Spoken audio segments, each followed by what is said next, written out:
the tiger.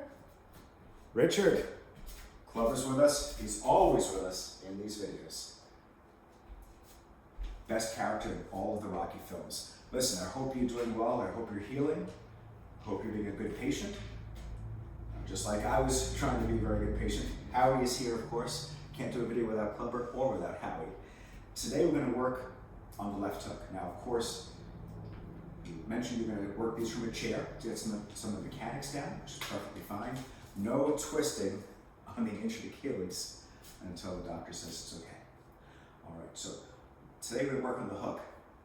More common is what we call the left hook or the lead hook. Less common, but we'll cover it in a little bit later, is the rear hook. So let's go from our boxing stance to start off. I'm going to work today from face view because it's important to see the proper mechanics of the hook. So from here, we call it the kaboomer because it's the most powerful punch in all of boxing. It's my absolute favorite punch.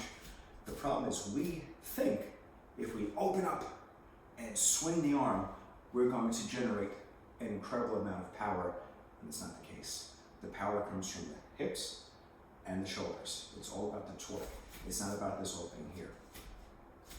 Proper mechanics for the left hook.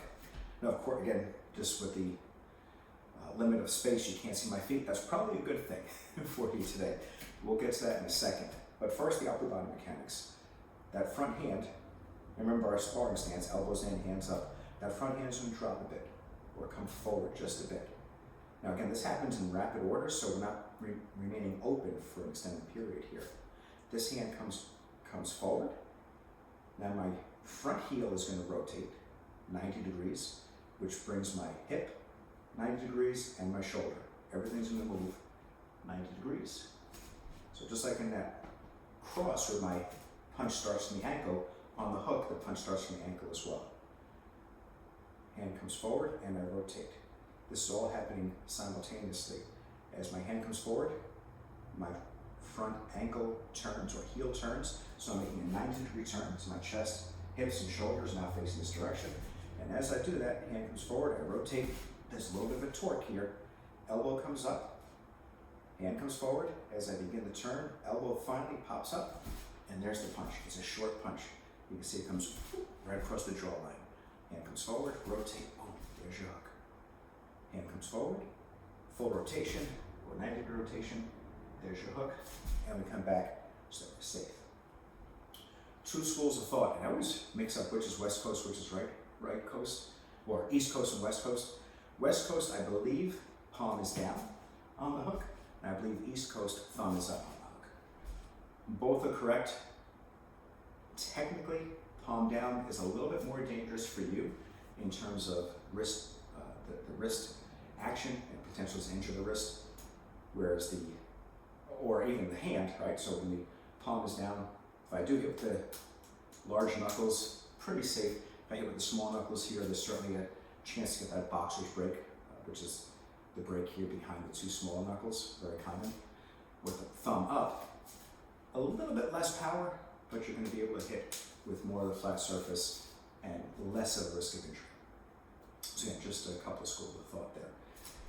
My preference is with the palm down. I like that version of the hook, but I'm not opposed to throwing thumb up when I'm working on the heavy bag as well. I try to mix it up. It's good to have those different tools in your toolbox. So again, hand comes forward. As I start to rotate, elbow pops up ever so quickly, and my fist comes right across the jaw. And there's your hook. Boop. Boop. There you go. Sound effects are optional. Let's put that together with your jab cross so you see how that works. We fire the jab, and of course you can see, now the camera's, this is an iPad, so the camera's a little bit off, but I should be looking straight down my arm after the jab. Same thing on the cross, I'm looking straight down my arm. From here, I come back about halfway. This is again, breaking it down slowly. I come back about halfway. So my heel is up on the right foot. I come back about halfway, meet right about here, and that looks familiar. That's where we started the hook earlier. And now my rear heel drops as my front heel rotates out, and there's the hook. So you've got your 1, 2, 3, reset. Jab, cross, hook, back. Jab, cross, hook. One more time, jab, cross, hook. That's your 1, 2, 3. And the beauty of the hook punch, particularly off the front side. Jab, cross, hook. If I'm doing kickboxing, now I'm sideways. I can step up and I can work my kick. Side kick, round kick, hook kick, all come from the same position, so it's easy to disguise them. So that's the front hook. Let's talk briefly about the rear hook. You'll see the punch less often, but it's still, in boxing, punch number 4. So from here, same idea. Hand comes forward, just like on the front side. And now from here, I'm going to rotate just like I did on the cross. So the body mechanics are the same. Heel rotates out, which brings the hip forward, extends the shoulder, and my punch comes straight out. That's my straight right hand on my cross. From here, same body mechanics in terms of the heel, shoulder, hip, hand comes forward, and then whoop, there's my hook. Far less powerful in my opinion than the front hook, but it's a good punch to have, a nice punch to set up for that power hook up front. You can put these in combinations together. You can go front hook, reset, front hook, rear hook, reset, hook, hook. And you'll notice as you get more and more into that hook, your body will rotate a little bit more than on the cross, and that's perfectly fine. You want to get more body behind the punch. These aren't strong. These aren't terribly strong, but your whole body, whether you're 165, 180 pounds, 250 pounds, whatever it is, you want to get all that body behind your punch. So there's your front hook, rear hook, reset, or the thumbs up, front hook, rear hook, reset, jab, cross, hook, hook, reset. In later videos, we'll do a little bit more on the footwork, but typically, I'll just touch on quickly, when we add footwork to this combination, we step on the jab, cross, and then from position, we work the hook, hook, reset, or just the 1, 2, 3. We step on the jab, cross, boom, and there's our hook. So that's the left hook, and the right hook, what I like to call the kaboomer, my absolute favorite punch in all of boxing. Next time, we're going to work on the uppercut. They come off of both sides, and you'll see how we use the body in that punch as well. Then we'll start to put things together.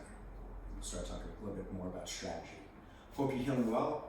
Definitely miss you, but we'll talk soon. Make it a great day.